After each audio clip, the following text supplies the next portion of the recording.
दोस्तों नमस्कार।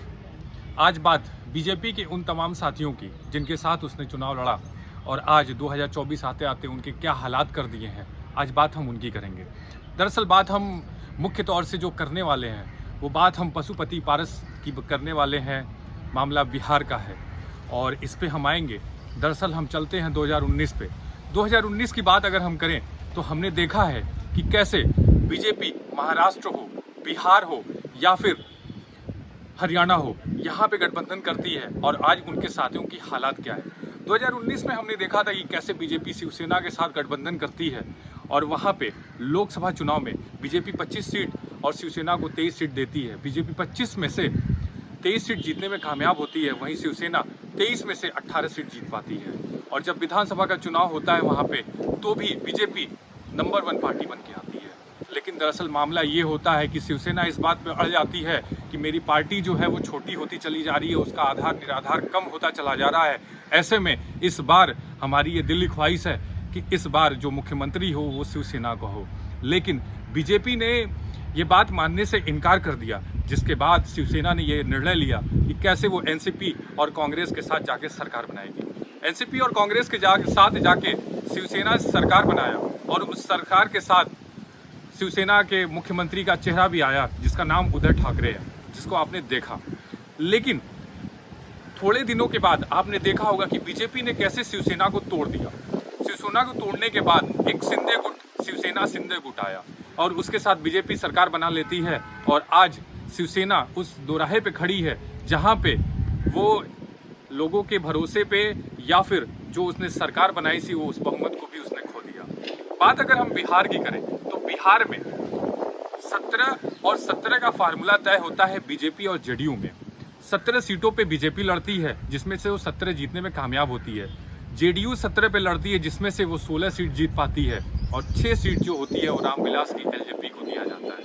उन 6 में से रामविलास की जो एलजेपी होती है वो 6 सीटें तो जीत लेती है।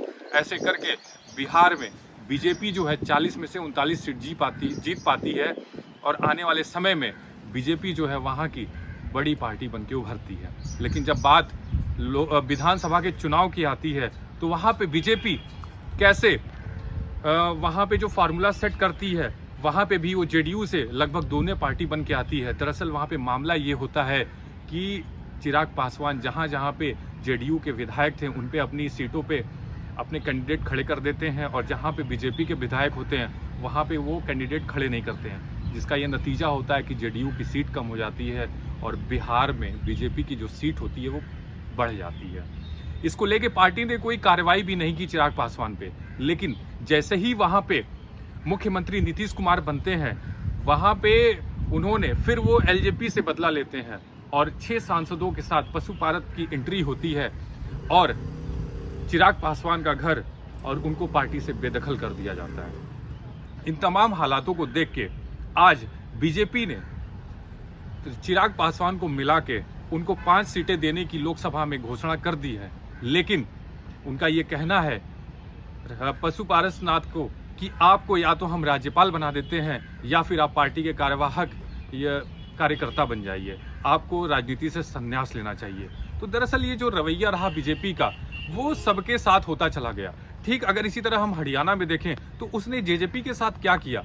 40 सीट वहां जीतने के बाद 10 सीट जब जेजेपी जीत के आती है तो वहां पे दुष्यंत चौटाला को उप मुख्यमंत्री बना देती है और उप मुख्यमंत्री बनाने के बाद 4.5 साल उनके साथ काम करती है।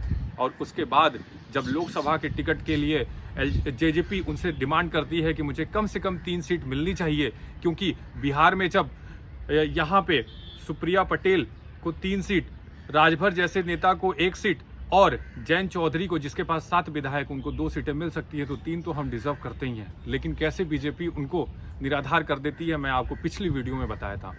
ऐसे करके ये जो समीकरण रहा इन तमाम राज्यों में बीजेपी उंगली पकड़ के तो इन पार्टियों की आई और आज सबसे बड़ी पार्टी बन के उभर गई। और आज के समय में जिन पार्टियों के साथ उसने गठबंधन किया आज वो अपने अस्तित्व की लड़ाई पे लड़ने के आकार पे आ चुके हैं। ये थी आज की तमाम जानकारी आपके साथ। बने रहिए हमारे साथ, हमारे चैनल को लाइक और सब्सक्राइब करते रहिए। आगे फिर मिलेंगे एक नए मुद्दे के साथ। बहुत धन्यवाद।